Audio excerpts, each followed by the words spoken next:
Hello everyone, जय श्री कृष्ण। क्या हालचाल? बढ़िया, फाइन। चलिए तो आज शुरू करने जा रहे हैं बेटा ब्लॉक केमिस्ट्री, और इसमें सबसे पहले पढ़ेंगे एस ब्लॉक के बारे में। बहुत ही अच्छा टॉपिक है, बहुत ही सिंपल सोबर टॉपिक है। सबसे अच्छी बात यह है कि एडवांस में इसके बहुत ज्यादा घूमे फिरे क्वेश्चंस नहीं आते हैं। बात को बड़े सीधे सपाट वे में पॉइंट टू पॉइंट पूछ लिया जाता है। तो अगर आप अच्छे से इसको पढ़ के गए तो आपको कहीं से कहीं तक कोई दिक्कत नहीं आएगी। बहुत ही स्कोरिंग टॉपिक है, number one. Number second, last lecture में मैं जब सॉल्ट एनालिसिस के क्वेश्चन करा रहा था तब भी ये बात बोली थी, अभी भी बोले देता हूं कि अगर आप सॉल्ट एनालिसिस पढ़ने के बाद ब्लॉक केमिस्ट्री का रिवीजन करेंगे तो थोड़ा आपको आसानी होगी। ठीक है ना? तो आइए शुरू करते हैं आज एस ब्लॉक सबसे पहले। और जरा इसको ध्यान से देख लेना भाई। क्वेश्चन करने का तरीका आपको पता ही है। क्वेश्चन जैसे ही आए आपको वीडियो को पॉज करना है एंड देन उसके बाद आपको क्वेश्चन सॉल्व करना है, और फिर अपन क्रॉस चेक करेंगे कि भाई आपका आंसर सही हुआ या नहीं हुआ। ओके, तो आइए देखते हैं पहला question. Which one of the alkali metal forms only the normal oxide M2O। बहुत ही शानदार क्वेश्चन है। ठीक है, एक चीज ध्यान रखिएगा, तीन तरह के ऑक्साइड होते हैं। एक ये नॉर्मल ऑक्साइड कहलाते हैं, एक परऑक्साइड कहलाते हैं, और एक सुपर ऑक्साइड कहलाते हैं। तो जितने भी मेटल्स हैं एस ब्लॉक के, वो सारे के सारे नॉर्मल ऑक्साइड बनाते हैं। लेकिन अगर परऑक्साइड की बात करूं तो ये Na+ से लेके Cs+ तक जाती है कहानी, यानी कि लिथियम परऑक्साइड नहीं बनाता है। ठीक है ना? देन उसके बाद और आगे चलें तो सुपर ऑक्साइड की बात आती है तो K+, Rb+ और Cs+, ये तीन हैं जो एस ब्लॉक में नहीं पूरी पीरियोडिक टेबल में भी देखा जाए तो सुपर ऑक्साइड बनाने का काम करते हैं। तो ये मैंने आपको एक बहुत शानदार कंसेप्ट बता दिया है, ध्यान रखना। नॉर्मल ऑक्साइड सब बनाते हैं, परऑक्साइड कहां से चालू होता है? सोडियम से, और सुपर ऑक्साइड कहां से चालू होता है? पोटेशियम से। आपके एनसीईआरटी में एक लाइन लिखी हुई है कि बहुत ही रेयर केस में लिथियम और सोडियम भी हैं जो परऑक्साइड या सुपर ऑक्साइड बनाते हैं, लेकिन बेटा वो रेयर केस वर्ड भी उसमें जोड़ा है। ठीक है ना? तो नॉर्मल अगर हम बात करें तो केवल और केवल परऑक्साइड कौन बनाता है? कहां से शुरुआत होती है? सोडियम से, नॉर्मल कंडीशन की बात कर रहे हैं। और सुपर ऑक्साइड की शुरुआत कहां से हो रही है? पोटेशियम से। तो आपको तो यही मान के चलना है जो मैंने आपको बताया है। तो अब यहां पे पूछा है कि ओनली, ठीक है ना, ओनली वर्ड आया हुआ है, तो इसमें से कौन है जो क्या कहते हैं सिर्फ और सिर्फ नॉर्मल ऑक्साइड बनाता है?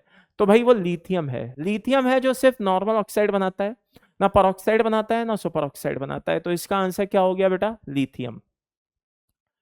The similarity in the properties of alkali metal is due to, भाई किस वजह से होती है एल्कली मेटल्स में? तो आपको याद हो तो मोजले ने वो प्रिंसिपल तो दिया ही था कि एलिमेंट्स जो हैं वो सेम, अगर एक रेगुलर इंटरवल में आप एटॉमिक नंबर के बेसिस पे अरेंज करोगे तो जो एक ग्रुप में आएंगे उनकी प्रॉपर्टीज सेम होंगी, लाइक दैट। तो अब यहाँ पे कहीं एटॉमिक नंबर तो जहां तक मुझे लग रहा है दिया हुआ नहीं है, तो फिर किस बेसिस पे? तो ध्यान रखना, पीरियोडिक टेबल केवल और केवल एटॉमिक नंबर के ही बेसिस पे नहीं, इलेक्ट्रॉनिक कॉन्फ़िगरेशन के बेसिस पे भी अरेंज की गई है। तो अब आप समझ ही गए होंगे कि इसका आंसर क्या आएगा बेटा? Similar outer shell configuration. चलिए नेक्स्ट क्वेश्चन देखते हैं। Which of the following decomposes on heating?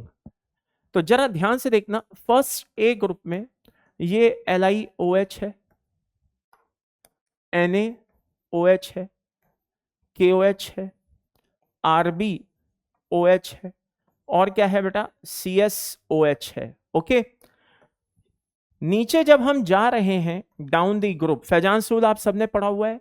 मैंने कहा भी था कि फैजानसूल एक ऐसा टॉपिक है जो पूरी ब्लॉक केमिस्ट्री में थ्रू आउट काम आता है। तो जरा ध्यान से देखिए, नीचे जैसे जैसे अपन जा रहे हैं कैटाइन का साइज बढ़ता जा रहा है, तो फाई में क्या आती जा रही है? कमी आती जा रही है, यानी कि कोवेलेंट कैरेक्टर कम होते जा रहे हैं और आयनिक कैरेक्टर बढ़ते जा रहे हैं। तो आयनिक कैरेक्टर बढ़ने से थर्मल स्टेबिलिटी बढ़ेगी।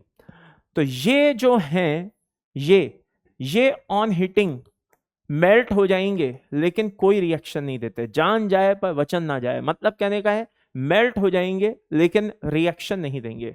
और वहीं पे अगर इसको ब्रेक करूं ऑन हीटिंग तो ये Li2O प्लस H2O देगा। तो वही क्वेश्चन इससे पूछा है, विच of the following decomposes on heating? तो आंसर इज लिथियम हाइड्रोक्साइड, जो ऑन हीटिंग ब्रेक हो सकता है। ध्यान रखना, सेम फॉर सल्फेट, कार्बोनेट, है ना, इन सब के लिए भी होता है। क्या मतलब, जैसे सोडियम से लेके सीजियम तक को ले लो, इसके सल्फेट ब्रेक नहीं होंगे, लेकिन लिथियम सल्फेट ब्रेक हो जाएगा। सोडियम से लेके सीजियम तक कार्बोनेट ले लो, ब्रेक नहीं होंगे, लेकिन लिथियम कार्बोनेट ब्रेक हो जाएगा। तो इसीलिए मैंने लिख दिया same for sulphate and chromate. Next question देखते हैं, which of the following metal is most commonly used in photoelectric cell? तो भैया आंसर इज, क्या कहते हैं, सीजियम। Answer is caesium. बात समझ में आ रही है? हाँ, दो चीजें होती हैं, एक तो क्या कहते हैं अपना, एक होता है इलेक्ट्रोकेमिकल और एक होता है ये फोटो इलेक्ट्रिक, तो अलग अलग तरह से यूज आते हैं। तो सीजियम ये एक मतलब इंफॉर्मेशन है जो आपको पता होनी चाहिए। Next, sodium can be extracted, हाँ, on a commercial scale by electrolysis of fused sodium chloride. ठीक है, the process is called, answer is Downs process. एक बच्चे कंफ्यूज होते हैं डाउस प्रोसेस, तो भैया बता दें, डाउस प्रोसेस जो होता है वो मैग्नीशियम के लिए होता है, और जो अपना डाउन्स प्रोसेस होता है वो सोडियम के लिए होता है। तो थोड़ा सा नाम में डिफरेंस है, हाँ, जरा ध्यान से देख लेना भाई। डाउस प्रोसेस आए तो वो मैग्नीशियम के लिए है, डाउन्स प्रोसेस आए तो वो किसके लिए है? सोडियम के लिए। Next, which is an ore of potassium? तो अब आपको ये सारे के सारे पता होने चाहिए। जैसे क्रायोलाइट क्या होता है? Na3Al(F6), क्या यहां पे आपको पोटेशियम कहीं दिखाई दे रहा है? नहीं। डोलोमाइट क्या होता है? CaCO3.MgCO3, क्या यहां कहीं पोटेशियम दिखाई दे रहा है? नहीं। बॉक्साइड क्या होता है? Al2O3.2H2O, क्या यहां कहीं पोटेशियम दिखाई दे रहा है? नहीं। कार्नेलाइट क्या होता है? KCl.MgCl2.6H2O। तो भैया ये किसका सोर्स हो गया बेटा? पोटेशियम का सोर्स हो गया। मतलब आप देख सकते हो कि क्वेश्चन कितने सिंपल हैं, कितने सिंपल, और ये सारे के सारे क्वेश्चन कभी ना कभी एडवांस में आए हुए हैं। जी हाँ, मेंस की भी बात नहीं कर रहा, किसकी बात कर रहा हूं? एडवांस में आए हुए हैं। तो इसलिए कह रहा हूं बहुत ही सिंपल टॉपिक है, स्कोरिंग है, आप इससे बैठे बैठाए फ्री के नंबर बटोर सकते हो। अगर आप ध्यान से अच्छे से पढ़ के जाओगे तो भाई ऐसे क्वेश्चन को करने में कसम से कह रहा हूं 10 सेकंड का समय भी नहीं लगता है, हार्डली 10 सेकंड्स। 10 सेकंड और क्वेश्चन आपको क्या कहते हैं नंबर दे करके चला जाता है। तो ये बात ध्यान रखिए बेटा, इट्स वेरी वेरी इंपॉर्टेंट, ध्यान रखिएगा।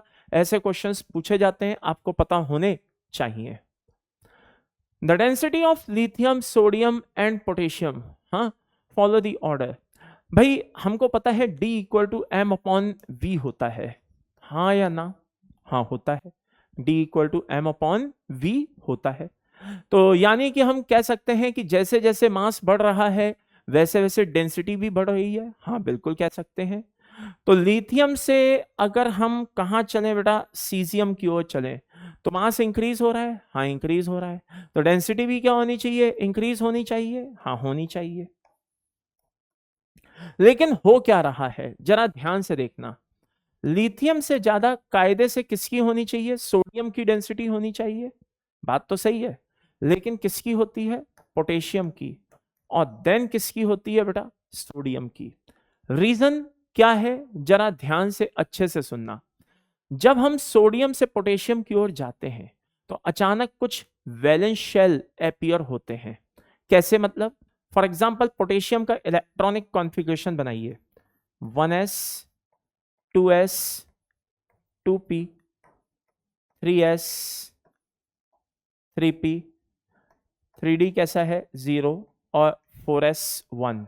ओके, अच्छा सोडियम का बनाइए, किसका? सोडियम का, 1s 2s 2p और 3s। ओके, अब जरा ठंडे दिमाग से सोचिए कि सोडियम में 3s1 है, आगे कौन कौन खाली पड़ा हुआ है? 3p खाली पड़ा है, 3d खाली पड़ा है। हम केवल उसी शेल की बात कर रहे हैं जिस शेल में कम से कम एक इलेक्ट्रॉन आया है। ऐसे तो अगर हम 3D के आगे चले जाएं 4s 5s ये वो फलाना ढिमाका सब खाली पड़े हैं। हम बात कर रहे हैं ऑक्यूपाइड शेल की। किसकी बात कर रहे हैं? ऑक्यूपाइड शेल की। तो ऑक्यूपाइड शेल ये वाला है जिसके ये सब शेल खाली पड़े हैं। बात को समझिएगा, हम वहां तक पहुंच गए, हम केवल उसको कंसीडर कर रहे हैं, उस शेल को जो पार्शली ऑक्यूपाइड है, यानी कि 3s में इलेक्ट्रॉन आया है, हाँ आया है, तो केवल हम इस शेल की बात कर रहे हैं। ये कौन सा शेल है? K, ये कौन है? L, और ये कौन है? M। तो हम केवल M शेल की बात कर रहे हैं। वो भी क्यों? क्योंकि उसके एक 3s में इलेक्ट्रॉन आ गया। हम उसके आगे N, O, P, Q इनकी बात नहीं कर रहे, क्योंकि वहां कोई इलेक्ट्रॉन गया भी नहीं और हमें उससे लेना देना भी नहीं। इसी तरीके से यहां पे क्या हो रहा है बेटा? ये K है, ये L है, ये अपना M है, और ये देखिए N आ गया। अब हम N की भी बात कर रहे हैं, क्यों? क्योंकि एक इलेक्ट्रॉन जो है वो N में भी एंटर कर गया। तो अब आप बोलेंगे सर वो तो सब सही है, कहना क्या चाहते हो? कहना मैं ये चाहता हूं कि यहां पे कायदे से देखा जाए तो खाली ऑर्बिटल्स या खाली सबशेल्स हमारे पास 3p 3d हैं, जबकि यहां पे कायदे से देखा जाए तो खाली जो सबशेल्स हैं हमारे पास कौन कौन है?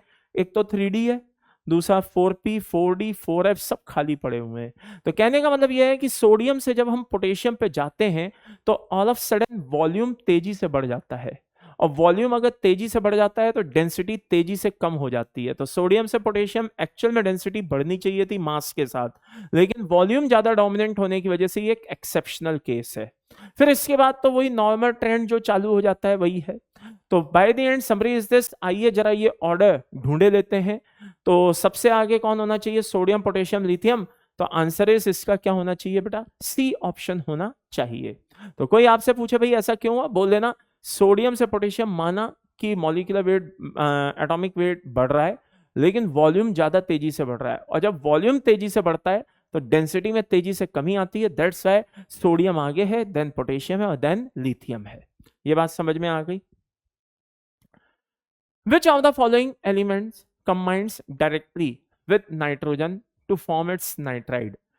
भाई वैसे तो अगर मैं दुनिया भर की अच्छी अच्छी बुक्स देखूं फॉरेन ऑथर की, तो फर्स्ट ए ग्रुप में आपको सोडियम पोटेशियम दोनों ही एलिमेंट ऐसे मिलेंगे जो क्या कहते हैं नाइट्रोजन से रिएक्ट करके नाइट्राइड बना रहे होंगे।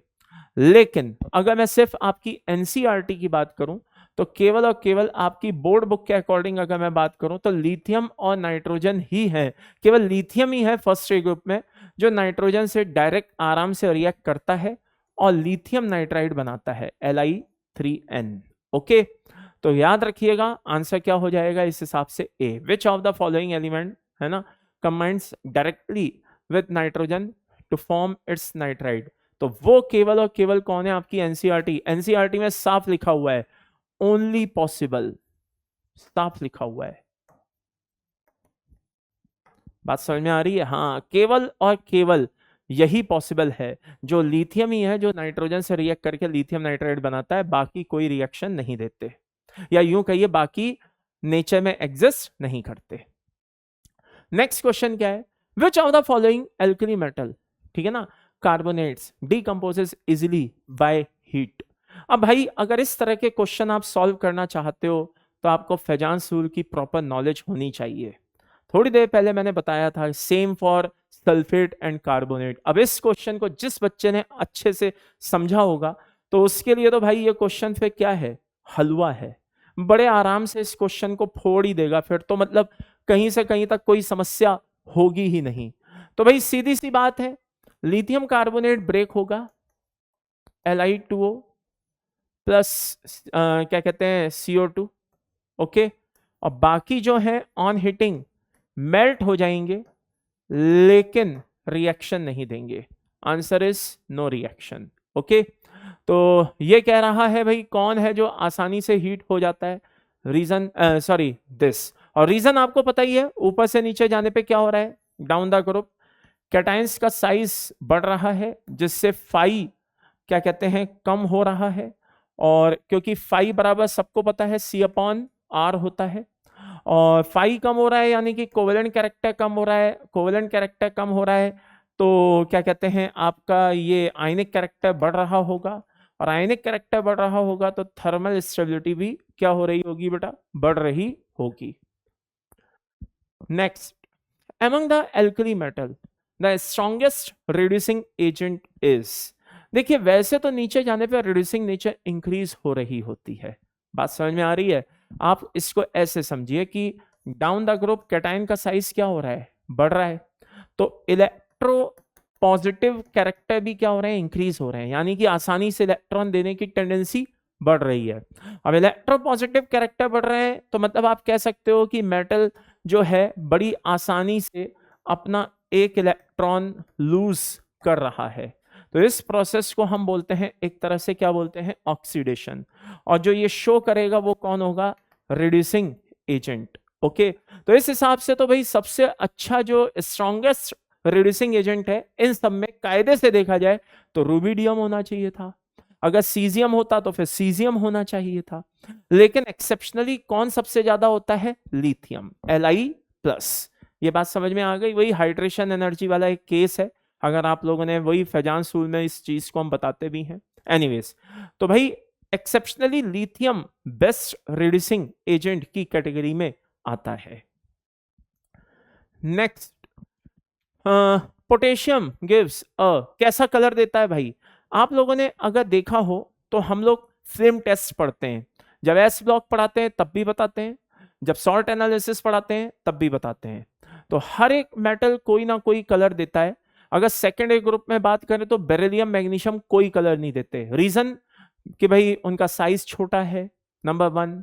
नंबर 2 क्या कहते हैं, आयनाइजेशन एनर्जी बहुत ज्यादा है, इलेक्ट्रॉन वो इतनी आसानी से लूज नहीं करना चाहते हैं, बहुत सारे इस तरह के रीजन होते हैं। फिर हम बात करते हैं फर्स्ट ग्रुप की, भाई फर्स्ट ग्रुप में कौन है, सब देते हैं कलर, तो लिथियम गोल्डन, लिथियम क्या कहते हैं, कुछ क्रिम्सन रेड दे रहा होता है, सोडियम गोल्डन येलो दे रहा होता है।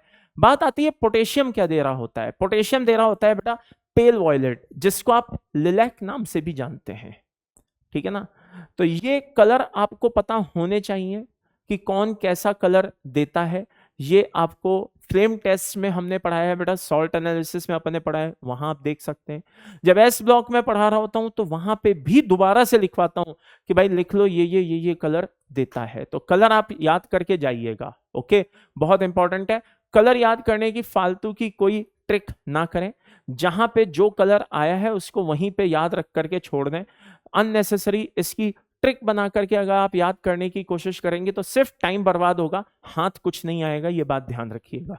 चलिए next, which of the following alkali metal, ठीक है ना, does not form alum. Alum का फॉर्मूला क्या होता है बेटा, M2SO4, ठीक है, dot M2SO4 whole thrice dot 24H2O, ठीक है ना। ये जो M है इसको M बोले देते हैं, इसको M डैश बोले देते हैं। ओके, ये M है, ये M डैश है। M जो है बेटा M+1 होता है, और जो ये M डैश है वो M+3 होता है, ठीक है ना। अच्छा, इसकी याद करिए, जब मैंने पी ब्लॉक आपको पढ़ाया था उस समय भी बताया था, जब सॉल्ट एनालिसिस आया था तब भी बताया था, जगह जगह इसको हम बताते हैं बेटा। एस ब्लॉक में भी ये चीज कहीं ना कहीं घूम फिर के काम आ जाती है, ध्यान रखिएगा। क्या, जो एलम है इसमें M1 फिक्स होते हैं, नाना की रब से आज टक्कर, नाना की रब से आज टक्कर, ना यानी कि NN यानी कि अमोनियम सोडियम, बात समझ में आ रही है, ना यानी कि NN यानी कि अमोनियम सोडियम, की यानी कि पोटेशियम, रब यानी कि रूबिडियम, बात समझ में आ रही है, से यानी कि सीजियम, आज टक्कर, बात समझ में आई। ओ जस्ट अ सेकेंड, अब सही है, ठीक है। तो ना की रब से आज टक्कर। उसी तरह से M+3 कौन होता है, मन को आज फतेह कर,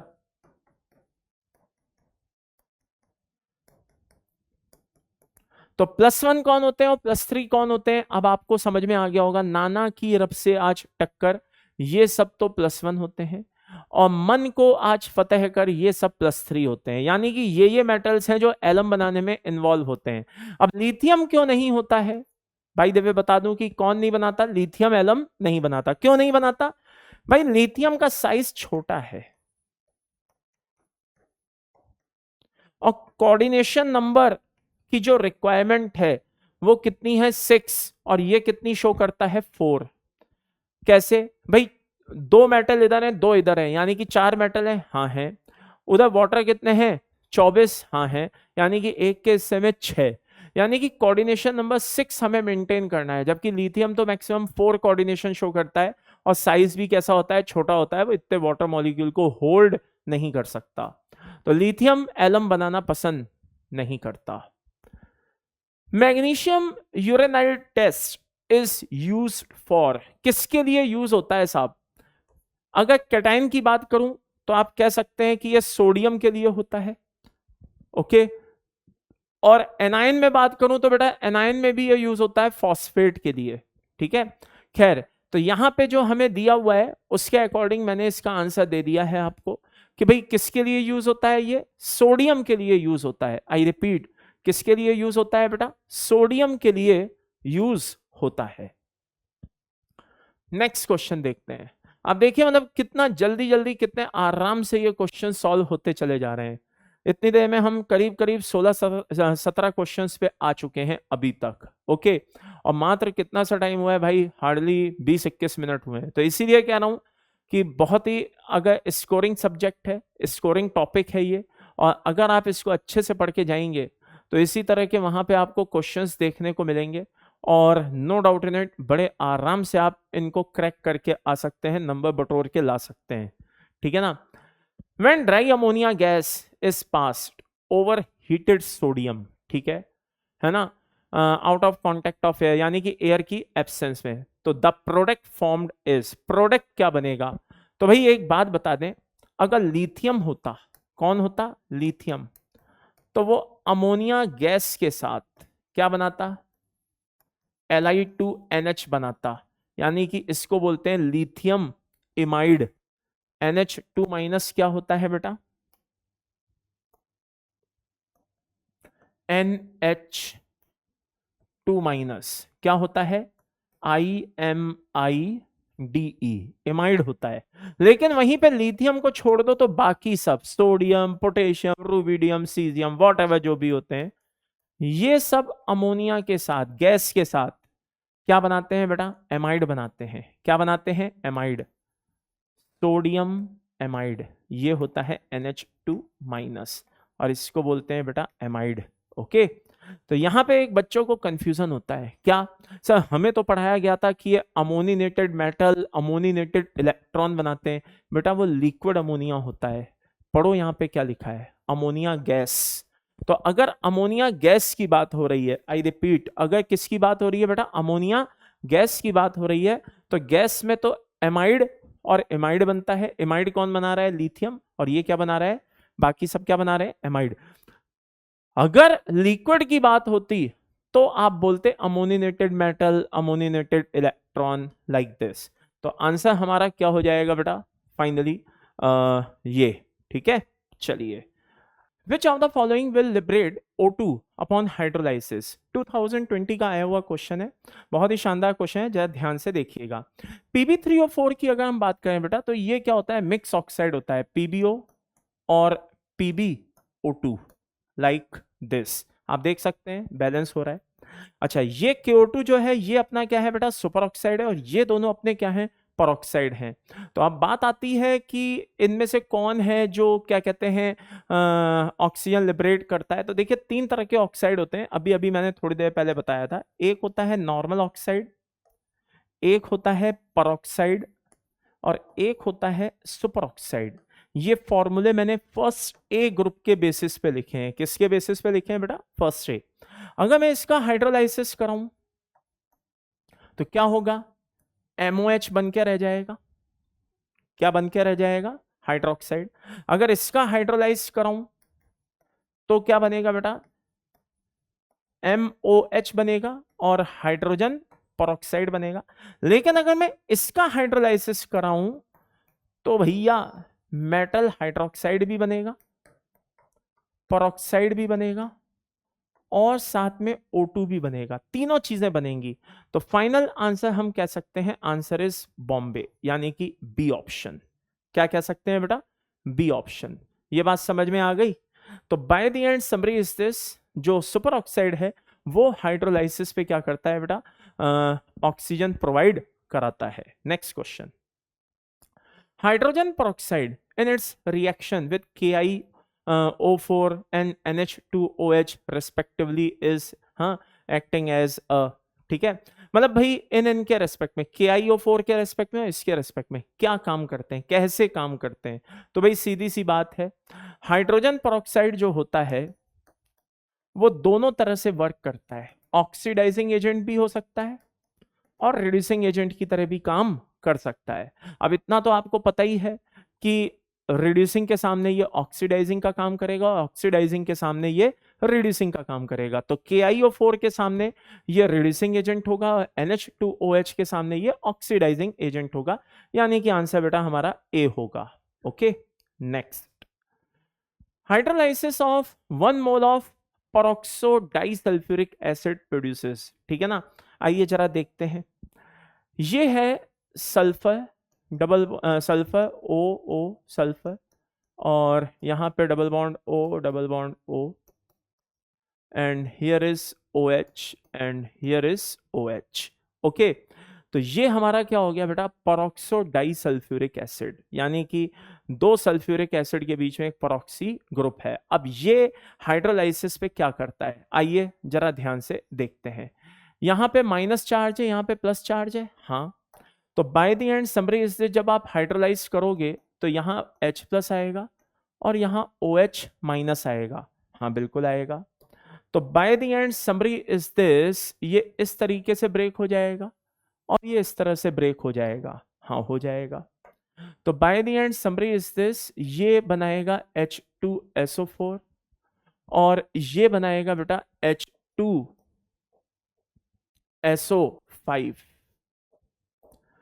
ओके, तो ये तो सल्फ्यूरिक एसिड है, ये तो सभी पहचानते हैं, और इसको बोलते हैं बेटा कैरोज एसिड। क्या बोलते हैं? कैरोज। अच्छा, इसकी अगर हम बात करें H2SO5 की, तो ये स्ट्रक्चर कुछ इस तरह की होती है, हाँ।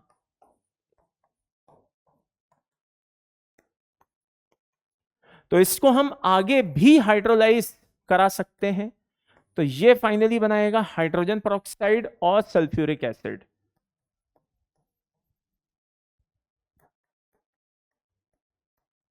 ओके, क्लियर है? तो आइए जरा ऑप्शन देखते हैं कि इसमें बेस्ट चॉइस हमारे पास क्या है। 2 मोल ऑफ सल्फ्यूरिक एसिड, बात तो सही है, अगर देखा जाए तो फाइनली 2 मोल बन रहे हैं सल्फ्यूरिक एसिड के, लेकिन अभी हम इसको बेस्ट चॉइस नहीं मान सकते और आगे बढ़ते हैं। आगे ऑप्शन क्या है?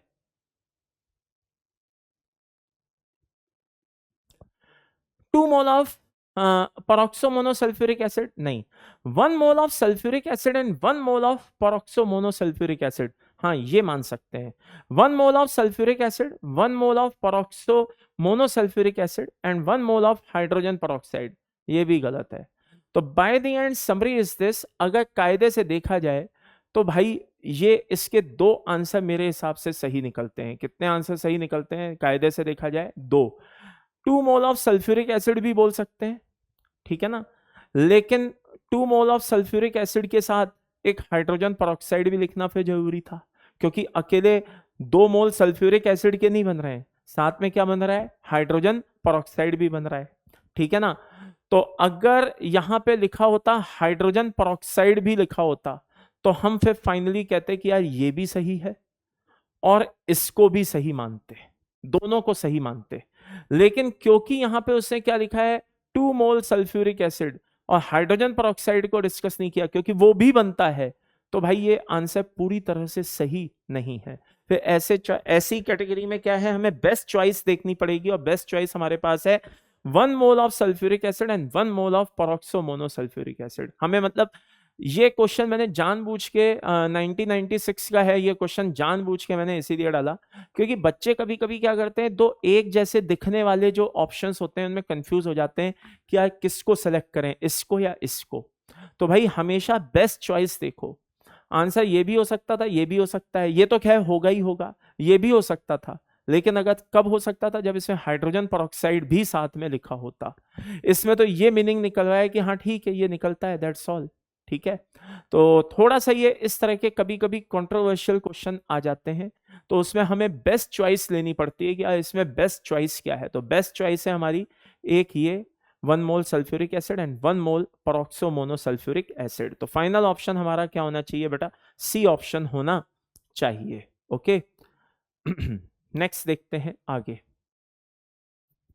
The species that do not contain peroxide ion. Hydrogen peroxide को ले लीजिए साहब, इसमें O2 माइनस है। SrO2 को ले लीजिए, Sr2 प्लस है और O2 2 माइनस है। इसको ले लीजिए Ba2 प्लस को, O2 2 माइनस है, लेकिन ये नॉर्मल ऑक्साइड है लाला, तो इसमें पेरोक्साइड नहीं है, वो एक नॉर्मल ऑक्साइड है PbO2। ओके, तो फाइनली ये क्या हो गया भाई, दिस। अगर इसको देखेंगे तो ऐसे देखेंगे, Pb+4 एंड 2O2 2 माइनस, यानी कि एक नॉर्मल ऑक्साइड है, पेरोक्साइड नहीं है। तो answer is a. Next question देखते हैं। नेक्स्ट क्वेश्चन क्या है, nitrogen dioxide can not be obtained by heating. यानी कि ये पूछ रहा है वो कौन सी रिएक्शन है जिसमें NO2 नहीं बनेगा, वो कौन सी रिएक्शन है जिसमें NO2 नहीं बनेगा। तो आइए जरा देखते हैं किसमें NO2 नहीं बनेगा। KNO3 को ब्रेक करिए साहब, तो सबसे पहले जब आप ब्रेक करोगे तो ये बनेगा, एंड फाइनली और ज्यादा हीट करोगे तो K2O बनेगा प्लस N2 बनेगा प्लस ऑक्सीजन बनेगा।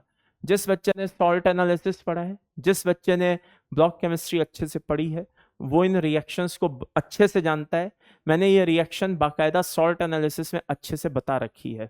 इसीलिए मैं बार बार कह रहा हूं कि अगर आपने सॉल्ट एनालिसिस पढ़ा है तो ब्लॉक केमिस्ट्री सिर्फ एक तरह का रिवीजन है, बस और कुछ नहीं। ठीक है, और जिन्होंने सॉल्ट एनालिसिस नहीं पढ़ा है वो बेचारे ब्लॉक केमिस्ट्री को ठीक ऐसे पढ़ेंगे जैसे मान लो सब कुछ पढ़ना है शुरू से नए सिरे से A to Z, तो वो थोड़ा सा बेटा पैनिक हो जाता है और इसीलिए सब्जेक्ट से इंटरेस्ट खत्म हो जाता है। खैर, तो जरा ध्यान से देखिए, Pb को ले लीजिए या Cu को ले लीजिए, ये दोनों एक जैसी रिएक्शन शो करेंगे। मेटल, हाँ, ऑक्साइड बनाएंगे, NO2 देंगे और ऑक्सीजन देंगे। और ये Ag जो होता है ये नोबल मेटल होता है, तो शुरुआत में ब्रेक तो ऐसे ही होता है जैसे ये हुए Ag2O plus NO2 plus O, है ना। लेकिन फर्दर क्या होता है, सिल्वर की जो एफिनिटी होती है वो ऑक्सीजन को लेकर के बहुत कम होती है। तो आप थोड़ा सा भी इसको डराओगे धमकाओगे, कहने का मतलब थोड़ा सा भी अगर आप इसको क्या करोगे, हीट करोगे, तो ये क्या हो जाएगा बेटा, Ag प्लस हाफ O2 में कन्वर्ट हो जाएगा। ये बात समझ में आ गई, किस में कन्वर्ट हो जाएगा, Ag प्लस हाफ O2 में कन्वर्ट हो जाएगा। ओके, तो by the end summary is this, KNO3 ये सब होते हैं फाइनली। हाँ, तो हमारा आंसर आप देख सकते हैं किसमें हमें NO2 नहीं मिल रहा है, तो हमें KNO3 में NO2 नहीं मिल रहा है, तो फाइनल आंसर हमारा A। और ध्यान रखना, जो रिएक्शन आपने KNO3 में देखी है ना, वही same reaction, I repeat, pen की इंक खत्म हो गई भाई, जस्ट अ सेकेंड। वही सेम रिएक्शन, आई रिपीट, वही सेम रिएक्शन फॉर, ठीक है। हाँ, अपना एक तो कौन होगा, Na plus Rb plus CS plus.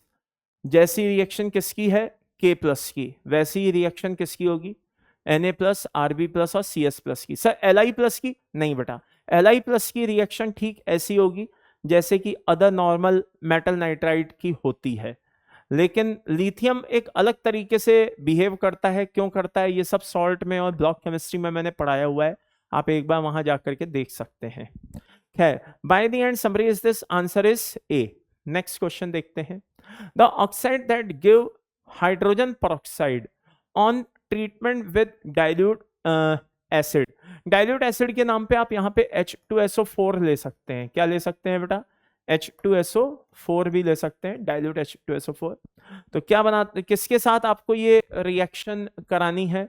ठीक है ना, the oxide that gives hydrogen peroxide on treatment with dilute acid. तो आंसर इज अपना क्या हो जाएगा बेटा? सोडियम पेरोक्साइड, यानी कि ऑप्शन इज बॉम्बे।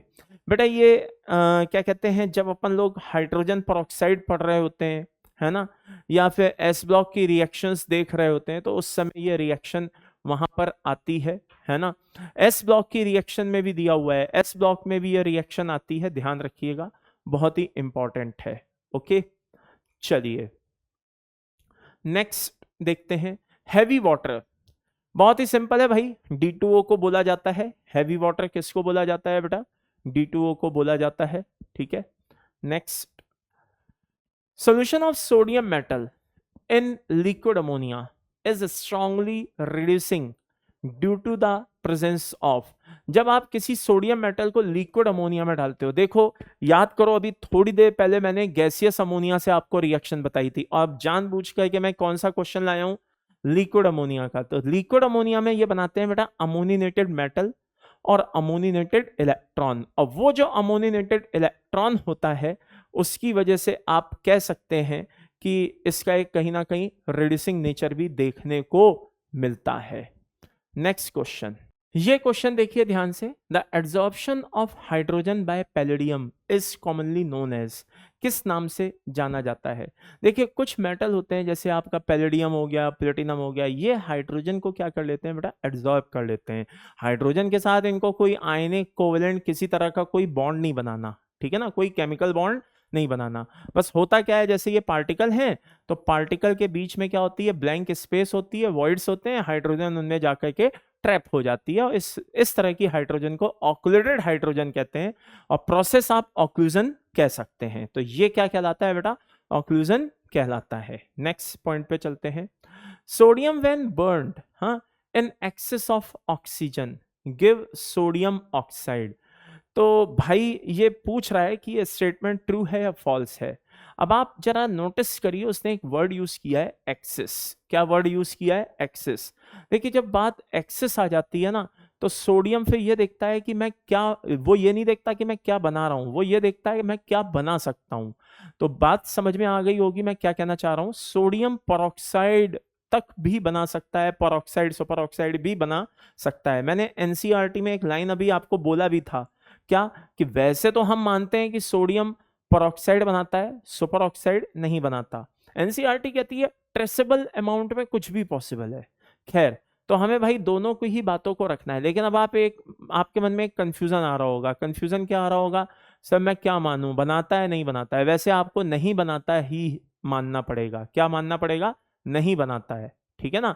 तो बड़ा बहुत ही ध्यान से सुनिएगा, यहां पे क्या हो रहा है, एक्सेस वर्ड आ रहा है, तो आपको ध्यान रखना है कि सोडियम सिर्फ नॉर्मल ऑक्साइड ही नहीं बनाएगा, वो पर ऑक्साइड भी बनाने को तैयार है। तो by the end summary is this, answer क्या हो गया? फॉल्स हो गया।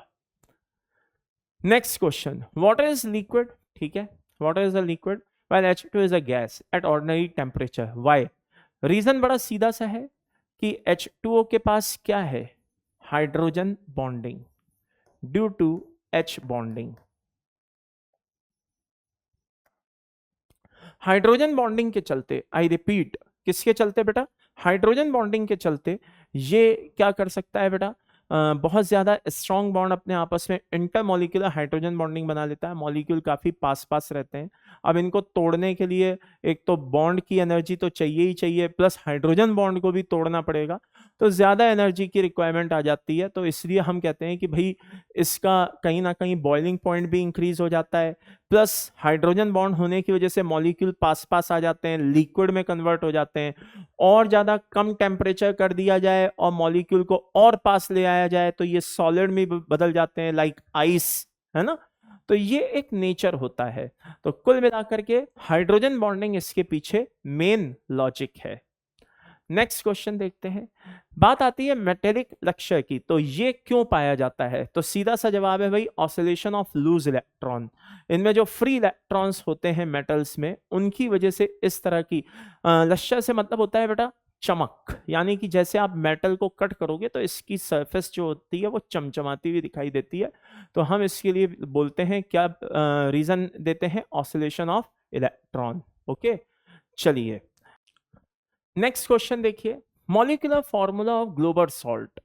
तो भाई देखो, ये जो है बहुत ही इंपॉर्टेंट है, और इस तरह के कॉमन नेम कभी कभी पेपर में आ जाते हैं, पूछ दिए जाते हैं कि भाई MgSO4 क्या है, CuSO4 क्या है, FeSO4 क्या है। आपने नाम सुने होंगे बहुत सारे, gypsum, Epson, white vitriol, green vitriol, blue vitriol, नाम सुने होंगे। तो आपको एक बार मैं तो बता देता भाई, बता ही देता हूं, मना तो करता ही नहीं हूं, बता ही दूंगा, लेकिन मेरे सिर्फ बता देने से कोई फायदा नहीं है। एक बार थोड़ा सा आप भी सर्च करें और पता करें कि इनमें से कौन ब्लू विट्रियोल है, कौन ग्रीन विट्रियोल है ना, थोड़ा सा इनको सर्च करें। बाय द वे, जो क्वेश्चन पूछा गया है वो जरूर मैं बता देता हूं। सोडियम सल्फेट को बेटा ग्लोबल सॉल्ट बोला जाता है, सोडियम सल्फेट .10H2O को, ठीक है ना। तो बाकी 3 नाम आप पता करें और कमेंट बॉक्स में जरूर बताएं कि कौन क्या है, ठीक है। नेक्स्ट क्वेश्चन पे चलते हैं।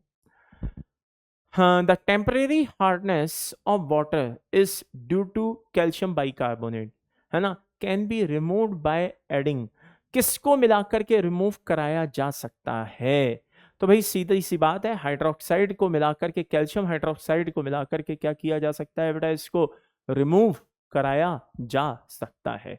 बॉयल करके भी इसको रिमूव करा सकते हैं, और इसमें हाइड्रोक्साइड मिलाकर के भी अपन इसको रिमूव करा सकते हैं। सोडियम नाइट्रेट, हाँ, decomposes above 800 degree Celsius to give. अगर आप सोडियम नाइट्रेट को हीट कराते हैं तो जरा ध्यान से देखना, NaNO3 है, थोड़ी देर पहले मैंने बताया भी था।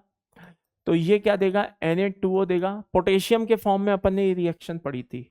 और क्या देगा बेटा, वेट अ मिनट, NaNO2 देगा, और क्या देगा, ऑक्सीजन देगा, ठीक है। ये रिएक्शन कितने पे हो रही होगी, करीब करीब 500 पे। लेकिन जब आप इसको और बढ़ाओगे तो NaNO2 फाइनली और ज्यादा टेम्परेचर देने पे फाइनली किस में ब्रेक हो जाएगा, Na2O plus N2 plus oxygen, तीनों चीजें देगा। बात समझ में आ रही है? तो भाई क्या क्या देगा, डी ऑप्शन भी है, ए भी है, बी भी है, ABD, आइए चेक कर लेते हैं, वही है, ठीक है। थोड़ी देर पहले मैंने ये रिएक्शन आपको बताई थी, कहाँ बताई थी, ये रही, ये देखिए, KNO2 plus oxygen and finally this, और साफ लिखाया था same reaction for Na plus RB plus and CS plus, जैसे कि K प्लस की होती है वैसे इसकी भी होती है। तो ये ध्यान रखिए, इस तरह की जो रिएक्शंस हैं पूछ ली जाती हैं। और मैंने उस समय भी आपको बोला था कि भाई सॉल्ट में ये रिएक्शंस सारी की सारी दी हुई हैं, तो जिसने सॉल्ट पढ़ा समझो SPDF उसने धो डाला, ठीक है ना। चलिए आगे बढ़ते हैं, नेक्स्ट क्वेश्चन देखते हैं क्या है। ये क्वेश्चन देखिए, highly pure dilute solution of sodium and liquid ammonia क्या करता है? तो देखो यार, मैंने पहले भी बोला, शायद बोला नहीं बोला पता नहीं, याद नहीं, अभी बोले देता हूं कि देखो भाई, जो जब आप किसी मेटल को, है ना, सोडियम अमोनियम, किसी सोडियम वोडियम पोटेशियम रूबिडियम जो भी मेटल है, जब आप इसको कभी लिक्विड अमोनिया में इस तरह से डालते हो तो एक अमोनिनेटेड मेटल और एक अमोनिनेटेड इलेक्ट्रॉन का फॉर्मेशन होता है। ये बात समझ में आ रही है, क्लियर है? अब उनकी वजहों से क्या होता है, तो जरा ध्यान से अच्छे से देख लेना, ठीक है। यहां पे कलर एपियर होता है प्लस कंडक्टिविटी एपियर होती है। तो यहाँ पे हाईली प्योर डाइल्यूट सोल्यूशन में जब आप सोडियम को मिलाओगे तो भाई अमोनिनेटेड मेटल, अमोनिनेटेड इलेक्ट्रॉन सबका फॉर्मेशन हो रहा है, तो उसकी वजह से कलर ब्लू कलर और कंडक्टिविटी सॉल्यूशन में एपियर हो रही है। तो फाइनल आंसर अपना क्या हो जाएगा बेटा, AB।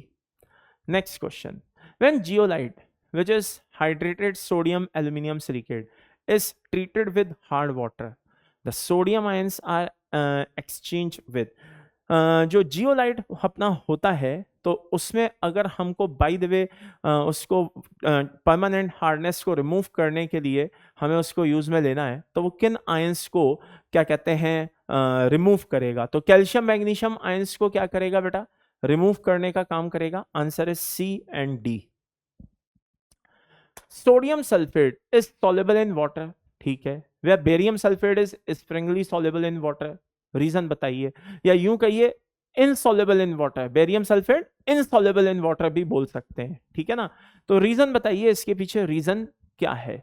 देखिए दो बातें होती हैं, एक हाइड्रेशन एनर्जी होती है और एक लैटिस एनर्जी होती है। ओके, अगर हाइड्रेशन एनर्जी ज्यादा है किससे? लैटिस एनर्जी से, कंपाउंड कैसा होगा?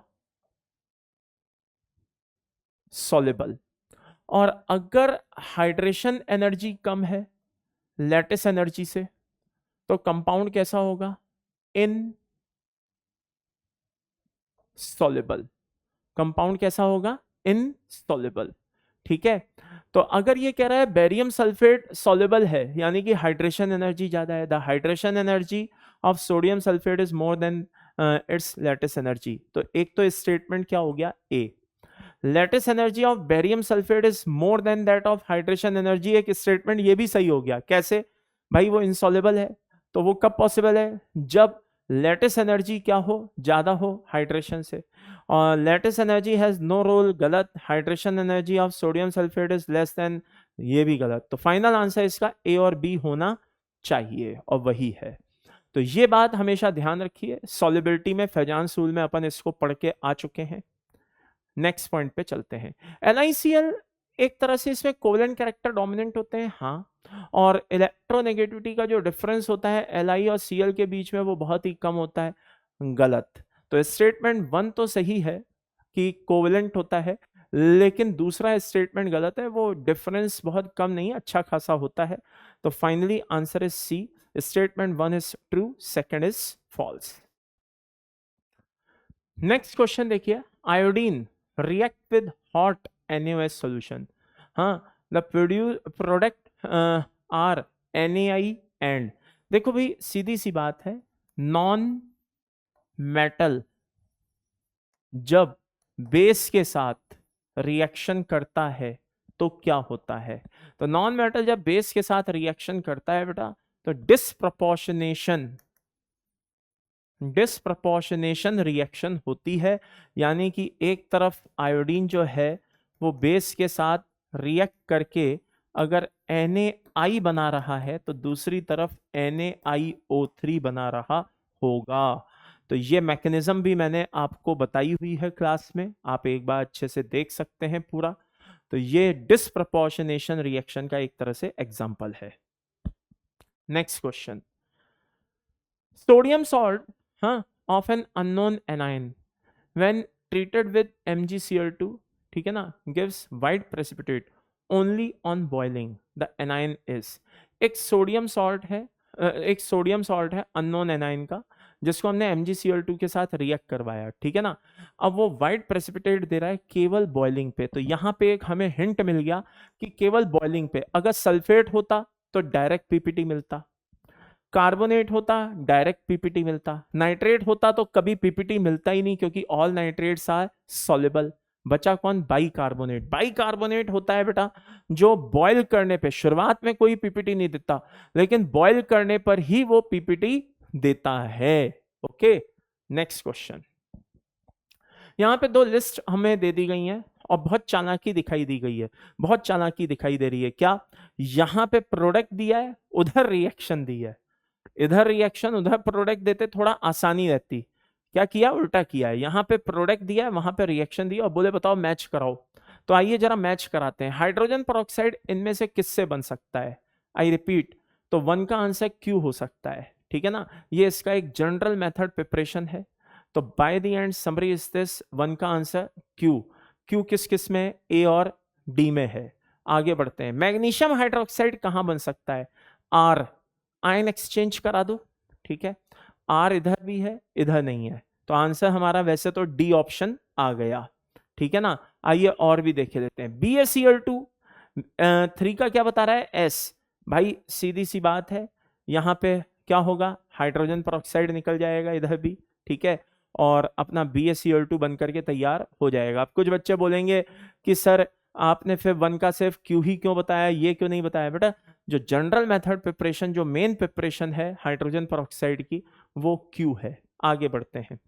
नेक्स्ट फोर्थ ऑप्शन को, कैल्शियम कार्बोनेट को ले लीजिए। किसको ले लीजिए? Calcium carbonate. कैल्शियम कार्बोनेट किससे बनता है भाई? P बता रहा है। हाँ ठीक है, अभी अभी अपन ने देखा ही था रिएक्शन, वो मैग्नीशियम के साथ, ये कैल्शियम के साथ है। तो कैल्शियम का बाई कार्बोनेट बनेगा, उसको आप बॉयल करा दोगे तो फाइनली आपको क्या मिलेगा? कैल्शियम कार्बोनेट का ही फॉर्मेशन होता हुआ दिखाई देगा। ये बात समझ में आई?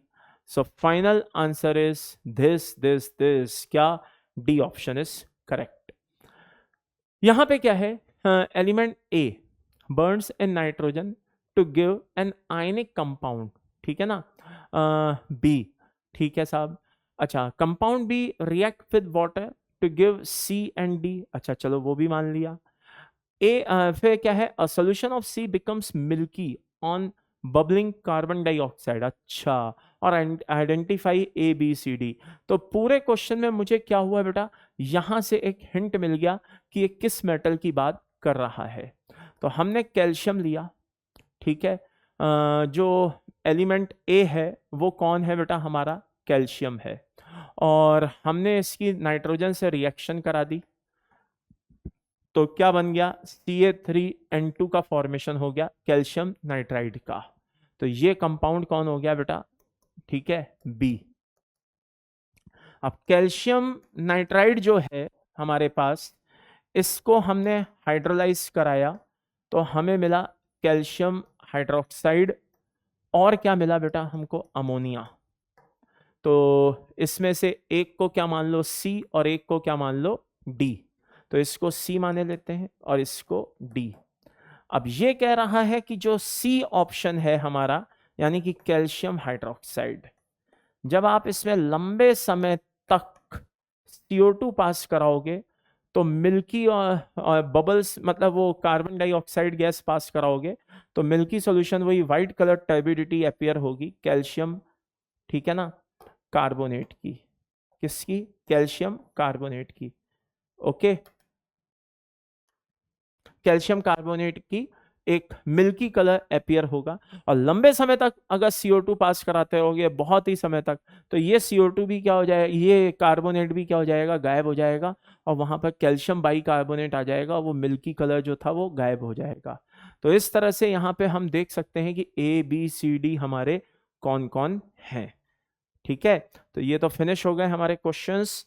तो होपफुली आपको ये क्वेश्चंस अच्छे से समझ में आए होंगे। छोटा सा सेशन था, और ध्यान रखिए बेटा, इस तरह के सिंपल सोबर क्वेश्चंस पूछे जाते हैं, बहुत ज्यादा टफ क्वेश्चंस नहीं आते हैं ब्लॉक केमिस्ट्री में, खासकर S ब्लॉक से। P ब्लॉक से टफ क्वेश्चन आएंगे, D ब्लॉक से भी टफ क्वेश्चन आ सकते हैं, लेकिन S ब्लॉक बहुत ही सिंपल सोबर टॉपिक है, तो अच्छे से इसको पढ़ के जाइएगा, ठीक है। तो मिलते हैं नेक्स्ट टर्न पे P ब्लॉक के साथ। Take care, bye bye, love you all.